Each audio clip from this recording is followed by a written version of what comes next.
I'm over your lies, and I'm over your games. I'm over you asking me when you know I'm not okay.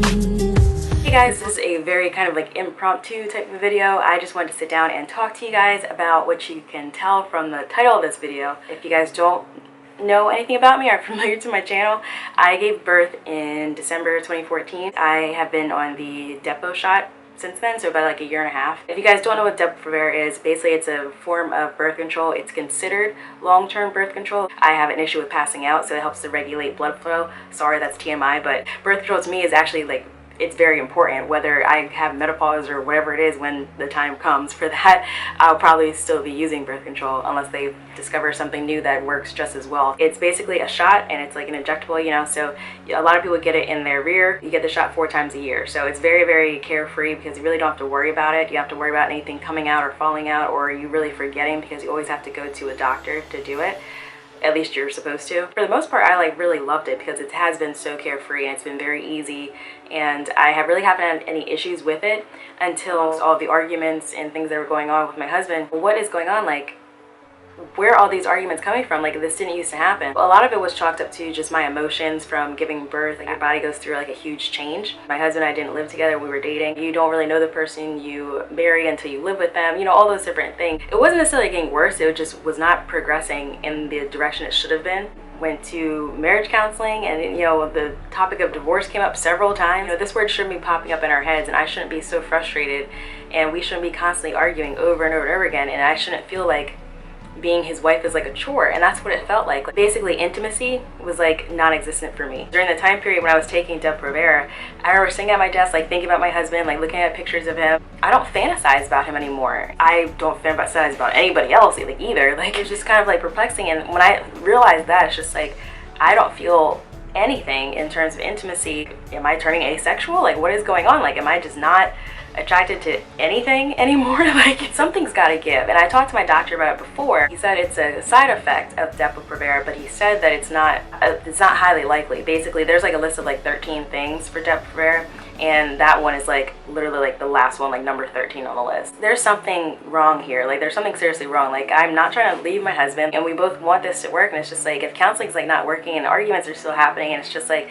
you know, whenever intimacy pops up, like, I always look for something else, like a way out. Like, okay, I'll go do the dishes, like I'll start cleaning, like things I hate doing.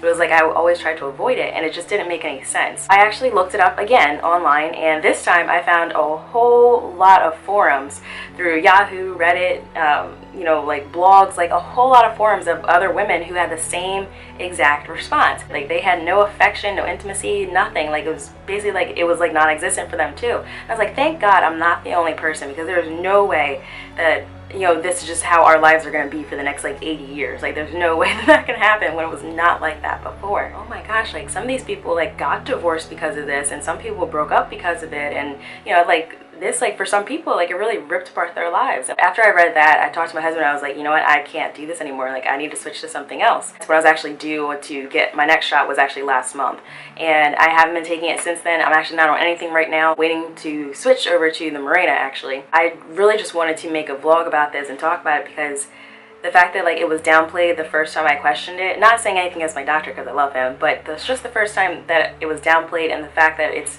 not taken as seriously in terms of the side effects, like in the little pamphlet that they give you. I feel like that should be higher up on the list, because that's kind of like a major thing. If like marriages are ending and relationships are ending, that's something that honestly needs to be considered more. And I feel like I feel like that data needs to be updated. Being married or in a relationship, honestly, I don't even know if I would take it if I was single. So like, I'm not saying anybody shouldn't get it, but I think you should take real consideration into it, because usually I research like over and over and over again every possible side effects of something until I decide to actually take it or decide to actually purchase something, you know, with like hair products or whatever it might be. But this time it literally caught me by surprise, and it took me 16 months, whatever it was, to realize that this is something I need to, hey, stop, like this is the reason. I haven't been on it for a month now. It literally feels like my husband and I are dating again. Like, it feels like like we just met again. Like, you know, if he just like brushes up against me, I'm like, oh my god, like he touched me. Like it's nice having that again. Like I really miss that. So, and I'm sure he misses that. Like we hold hands where we go, everywhere we go now. Like we hold hands in church, we hold hands in the mall. Like, you know, we cuddle again. Like, you know, I kiss him every day, multiple times a day if I see him. You know, we have lunch during the day together.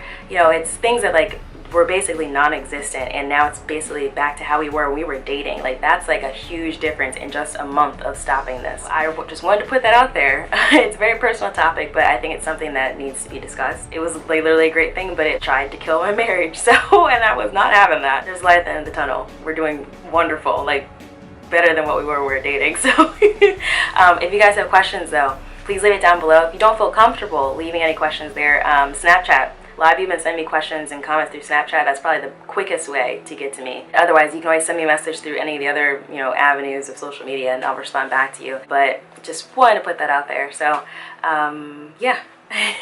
I'll talk to you guys later. Bye. Thanks for watching.